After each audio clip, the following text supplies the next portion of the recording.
दूसरा अध्याय। नारद जी ने कहा, हे देवी, तुम्हें दुख करने को भी उन्होंने ही बचाया था, फिर तुम तो उनके प्राण से भी प्रिय हो। तुम्हारे बुलाने पर वो किसी नीच पापी के घर में भी तत्काल पहुंचते हैं। सत्य, त्रेता व द्वापर युग में ज्ञान वैराग्य से ही मुक्ति मिलती थी, परंतु कलयुग में तो केवल भक्ति से ही मोक्ष मिल सकता है। किसी समय तुमने श्री भगवान से पूछा था, मैं क्या काम करूं? फिर भगवान ने तुम्हें आज्ञा किया था कि तुम उनके भक्तों को संतुष्ट और शक्तिशाली बनाओ, और तुम्हें ज्ञान और वैराग्य नाम के 2 पुत्र व मुक्ति नाम की दासी प्राप्त हुई।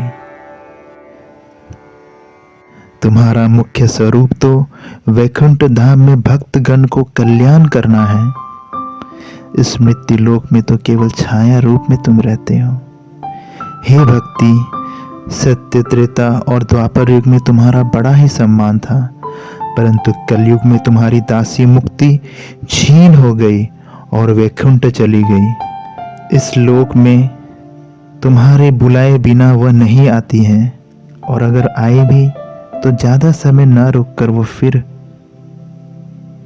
फिर लौट जाती है। यह ज्ञान वैराग्य तुम्हारे पुत्र तुम्हारे साथ सदैव रहते हैं, परंतु कलयुग में इनका मान सम्मान न होने के कारण से ये बूढ़े हो गए हैं।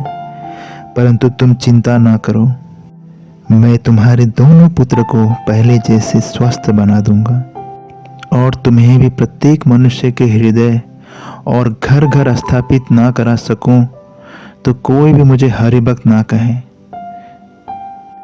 इस कलयुग में केवल भक्ति ही सार वस्तु है।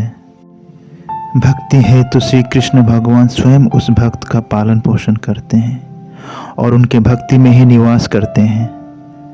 भक्ति को अनादर करने वाला व्यक्ति स्वयं भगवान का भी अनादर का पात्र बनता है, अतः उसका नाश निश्चित है। नारद मुनि द्वारा कही बातें सुनकर भक्ति के सारे अंग बलिष्ठ हो गए और वह उत्साहित होते हुए कहने लगी, हे मुनि, आप परम भक्त हैं और मुझसे अनन्य भाव से स्नेह भी करते हैं, अतः इस कारण मैं भी सदैव आप में निवास करती हूँ।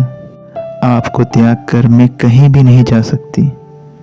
आपने मेरे कष्ट को कम किया है, अतः आप कृपा करके मेरे ये दोनों पुत्र का भी कष्ट निवारण करें।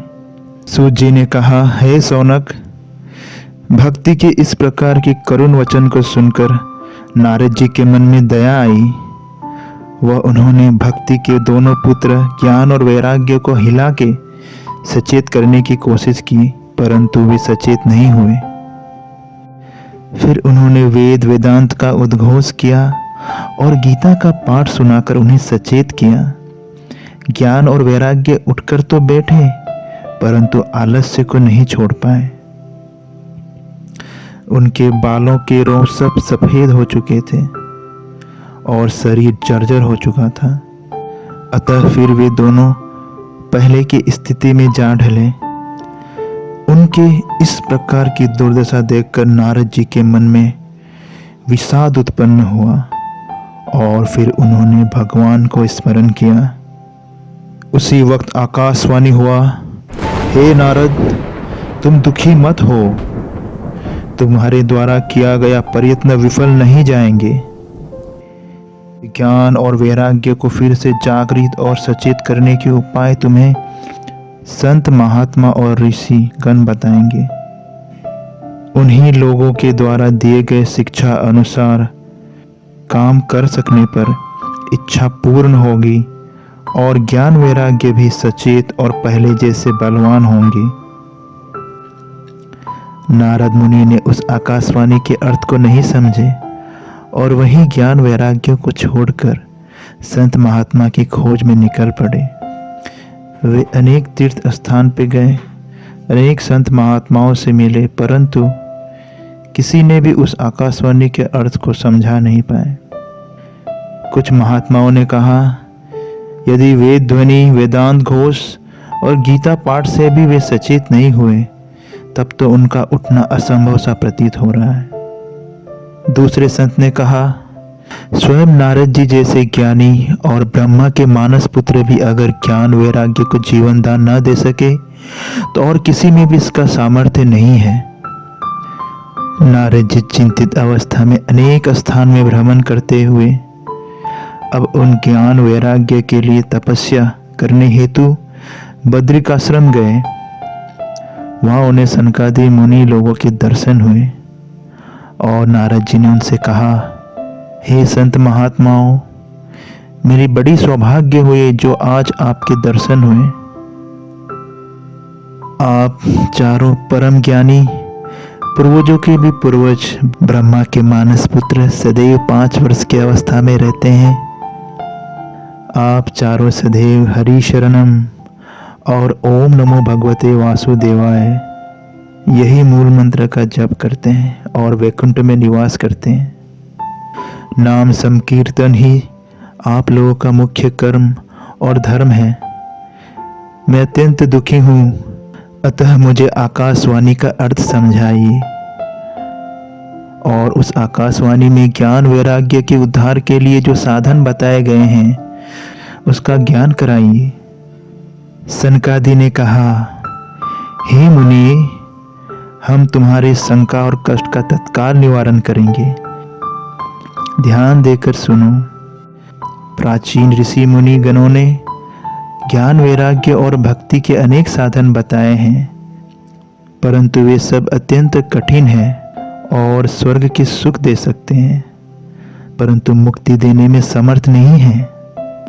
भगवान का दर्शन होने वाले और मुक्ति प्राप्त होने वाले साधन अभी तक गुप्त हैं और आकाशवाणी ने जिन उत्तम कर्म का उपदेश दिया है वही हम बता रहे हैं। सुनो। द्रव्य यज्ञ, योग यज्ञ, ज्ञान यज्ञ और तपो यज्ञ, इन चारों यज्ञों से स्वर्ग प्राप्त होता है, परंतु विद्वानों के स्वाध्याय रूपी ज्ञान यज्ञ को ही मोक्ष कर्म कहा जाता है। यही श्रीमद् भागवत का स्वाध्याय है, जिसका पारायण सुखदेव आदि ब्रह्म ज्ञानियों ने वर्णन किया है।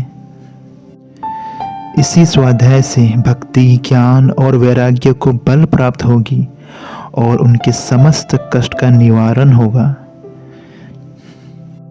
जिस प्रकार सिंह के गर्जन से वन के समस्त जंतु भाग जाते हैं, उसी प्रकार श्रीमद् भागवत के ध्वनि से कलिकाल के समस्त पाप का नाश हो जाएगा।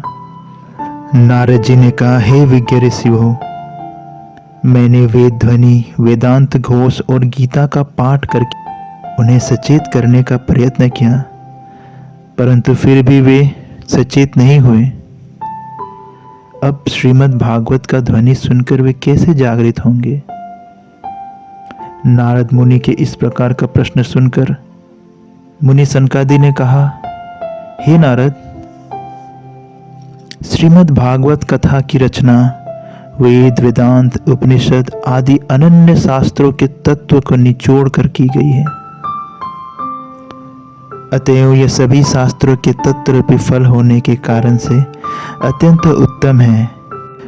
जिस प्रकार किसी वृक्ष के शाखाएं, जड़ों आदि को त्याग कर केवल फल लिया जाता है, जिस प्रकार दूध को मत कर उसका सार वस्तु घी को ग्रहण किया जाता है, और जिस प्रकार गन्ने के बूट पात को न लेकर उसके रस को ग्रहण किया जाता है, ठीक उसी प्रकार समस्त वेद वेदांत के सार इस श्रीमद् भागवत रूपी फल को ग्रहण करना योग्य है। श्री कृष्ण द्वापायन व्यास जी ने तुम्हें केवल 4 श्लोक में श्रीमद् भागवत पुराण का उपदेश दिए थे, जिसे सुनकर तुम्हारे सारे शंका का निवारण हुआ था। अब तुम्हें उसी श्रीमद् भागवत पुराण की ध्वनि सुनाने की आवश्यकता है। उसे ही सुनकर ज्ञान, वैराग्य और भक्ति का कष्ट निवारण होगा। यह बातें सुनकर नारद मुनि अत्यंत प्रसन्न हुए और कहे, हे मुनीश्वर हो, आप चारों के दर्शन और उपदेश को सुनकर मेरे मन को शांति प्राप्त हुई है।